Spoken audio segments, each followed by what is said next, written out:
वालेकुम friends, welcome to code with Haider Ali. आज की हमारी 8वीं क्लास है HTML के बारे में। पिछली क्लास में हमने सीखा था कि हम अपनी वेबसाइट में फॉर्म कैसे बना सकते हैं।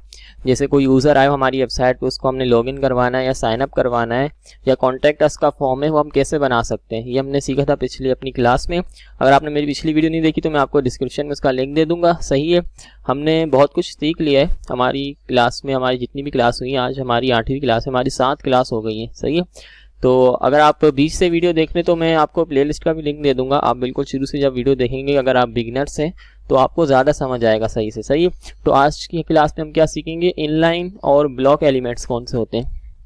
इनलाइन और ब्लॉक एलिमेंट्स, इनलाइन आप समझ लें, इनलाइन वो एलिमेंट्स है कि जितना कंटेंट होता है वो उतनी जगह लेते हैं। सही है, और जो ब्लॉक एलिमेंट्स है उनका मतलब कंटेंट जितना होता है वो उससे ज़्यादा जगह लेते हैं। मैं अगर आपको अभी मैं प्रैक्टिकल करके दिखाऊंगा तो आपको ज़्यादा सही समझ आएगा।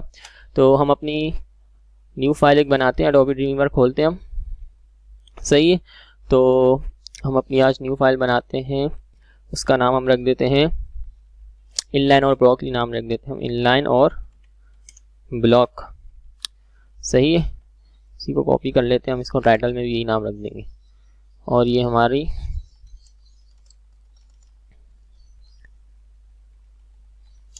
ठीक है, और ये सेफ।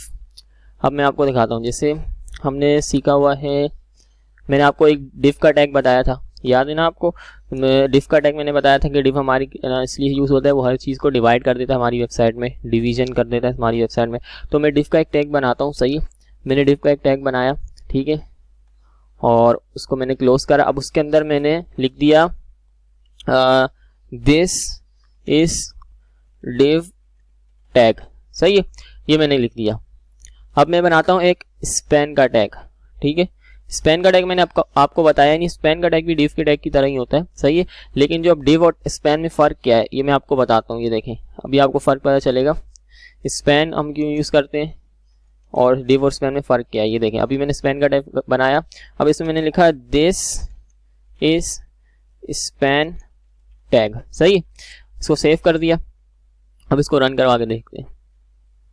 ये देखें, दोनों सेम ही है, दोनों में कोई फ़र्क नजर नहीं आ रहा हमारे को। सही है, लेकिन ये मैंने ये देखें, जो स्पैन का टैग लिखा हुआ है ना, दिस इज स्पैन टैग, ये इसके बराबर में नहीं है, यहाँ पर नहीं आया हुआ। सही है, ये इसके नीचे आया हुआ है। क्यों इसके बराबर में क्यों नहीं आया, इसके नीचे क्यों आया? हमने तो कोई लाइन ब्रेक भी नहीं करी, हमने ना ब्रेक का टैग लगाया, फिर ये नीचे क्यों आया हुआ है ये मैं आपको बताता हूँ। ये देखें, अभी मैं इसमें इनलाइन CSS में इस्तेमाल करता हूँ। CSS के बारे में इसलिए मैंने आपको ज़्यादा बताया नहीं अभी। ठीक है, जब हम CSS की क्लास शुरू करेंगे ना तो फिर डिटेल में हम CSS के बारे में पढ़ेंगे। तो अगर आपको अभी बस ये समझ लो, जितना मैं कर रहा हूँ आप इतना यही करेगा। डिफ के टैग में जाके स्टाइल लिखिएगा और आपने लिखना है बॉर्डर। ठीक है, बॉर्डर 2 पिक्सल सॉलिड। ठीक है, उसके बाद आप वापस भेज दीजिएगा, कलर फिर आप रख दें उसका जो कलर रखना है आपने। ठीक है, इसके बारे में हम डिटेल में बात करेंगे, इसमें आप कन्फ्यूज मत होइएगा। इसके बारे में हम डिटेल में बात करेंगे जब CSS की हमारी क्लास शुरू होगी ना, तो हम इसके बारे में डिटेल से बात करेंगे। तो ये हो गया, उसके बाद कंट्रोल S और रिफ्रेश। ठीक है, इसी को हम कॉपी कर लेते हैं और नीचे स्पैन के टैग में लगा देते हैं। ठीक है, और इसका कलर चेंज कर लेते हैं ताकि दोनों में हमारे को थोड़ा डिफरेंस आपको पता चले। इसका हम कलर रेड रख देते हैं, कंट्रोल S, और ये देखें क्या फ़र्क पता चल रहा है आपको। जो डिव का टैग है ना, इसने क्या लिया है, कंटेंट सिर्फ इतना है, यहाँ तक कंटेंट है, लेकिन इसने जगह स्पेस कितनी ली, इसने पूरी विड्थ ले ली। जितना डॉक्यूमेंट का पेज था, जितना पेज था, इसने पूरी यहाँ तक विड्थ ले ली। यहाँ तक इसने विड्थ क्यों ले ली, इसका कोई काम तो नहीं, क्योंकि ये है ब्लॉक एलिमेंट। ब्लॉक एलिमेंट क्या करते हैं, वो पूरी विड्थ ले लेते हैं। और जो इनलाइन होते हैं वो जितना कंटेंट होता है ना इनलाइन एलिमेंट, वो उतनी विड्थ लेते हैं, उतनी स्पेस लेते हैं। ये देखें, स्पैन के टैग ने जितना कंटेंट था, जितना हमने लिखा हुआ था, इसने सिर्फ उतनी विड्थ ली, इसने पूरी यहाँ तक विड्थ नहीं ली। तो डिव और स्पैन के टैग से हमारे को फ़र्क क्या होता है, फ़ायदा क्या होता है। देखें, अगर आपने, जैसे मैंने दराज की वेबसाइट आपको खोल के दिखाई थी, ठीक है, जैसे ये दराज में ये पिक्चर्स लगी हुई थी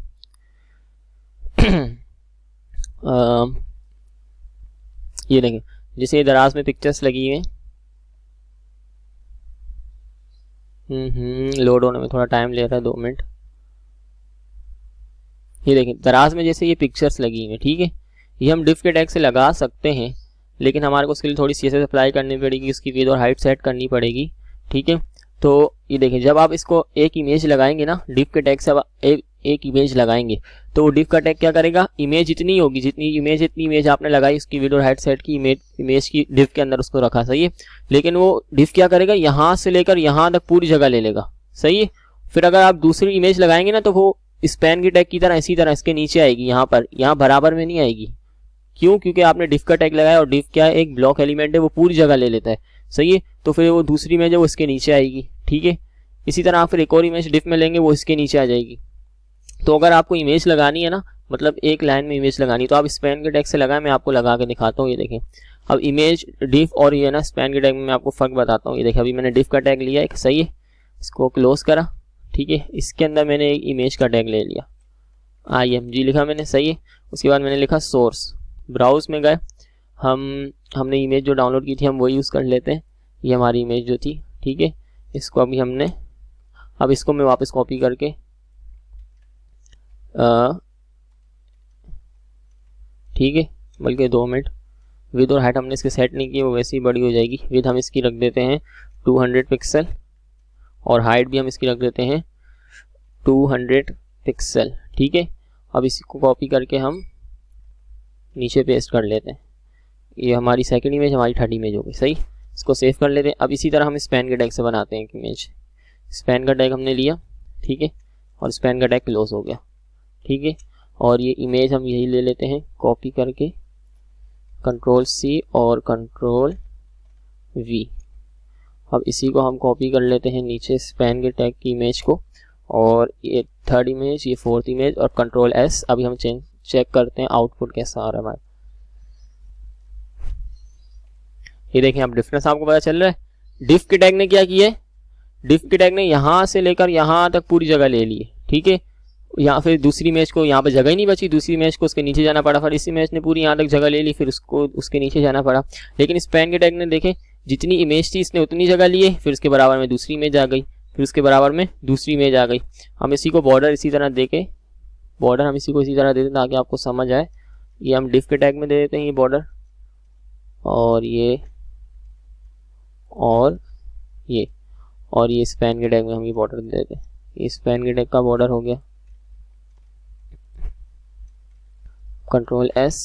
अब चेक करते हैं, ये देखें, ये डिफ के टैग ने क्या किया हुआ है, पहले ने इतनी यहाँ से यहाँ तक जगह ली हुई है, दूसरे ने भी यहाँ तक जगह ली है, पूरी जगह ले ली है, तीसरे ने भी पूरी जगह ले ली।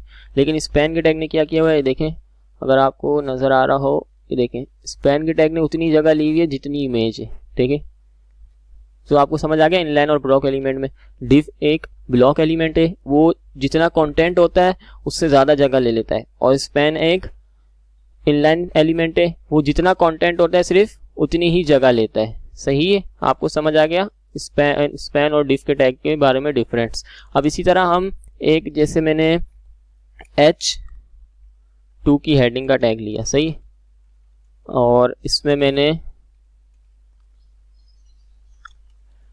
हेडिंग लिखी, H2 टैग लिख दिया मैंने इसमें, सही है।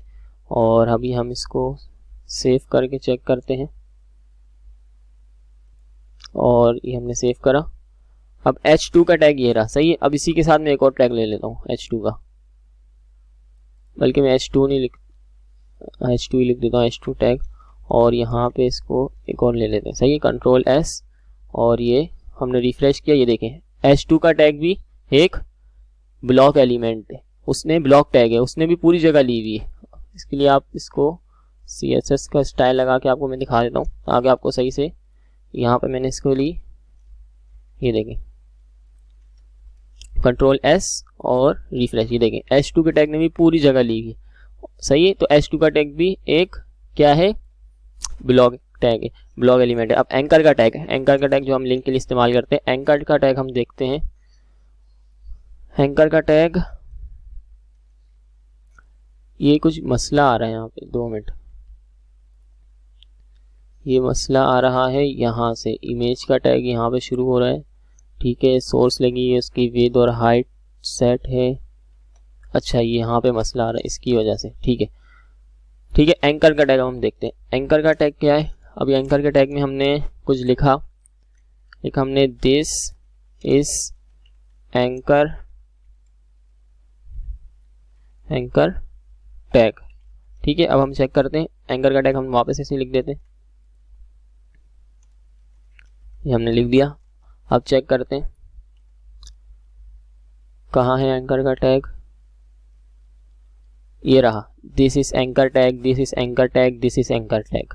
सही है, तो एंकर का टैग भी क्या है, एक ये ब्लॉक एलिमेंट नहीं, ये ब्लॉक एलिमेंट नहीं, ये क्या है, इनलाइन एलिमेंट है। इसने जितनी विड्थ है उतनी इसने, मतलब जितना इसका कंटेंट है इसने उतनी ही जगह ली हुई है। सही है, इसने पूरी यहाँ से यहाँ तक विड्थ नहीं ली हुई। सही है, तो आपको समझ आ गया होगा, डिफरेंस पता चल गया होगा कि इनलाइन और ब्लॉक एलिमेंट कौन से हैं। ठीक है, डिव एक ब्लॉक एलिमेंट है, स्पैन एक इनलाइन एलिमेंट है। ठीक है, तो आज की क्लास में हमारे को इतना ही था, हमने सीखना था कि इनलाइन और ब्लॉक एलिमेंट कौन कौन से होते हैं। ठीक है, और अगर आपको वीडियो अच्छी लगी हो तो चैनल को सब्सक्राइब कीजिएगा। ठीक है, और अगर आपको कुछ भी समझ ना आया तो मेरे को कमेंट सेक्शन में ज़रूर पूछिएगा। ठीक है, और अगर आपने अभी तक ये प्लेलिस्ट देखी नहीं है तो आप ज़रूर देखिए ये शुरू से, अगर आप बिगनर्स हैं तो आपको इंशाल्लाह ज़रूर समझ आएगा। मिलते हैं अगली वीडियो में, जब तक के लिए अल्लाह हाफिज़।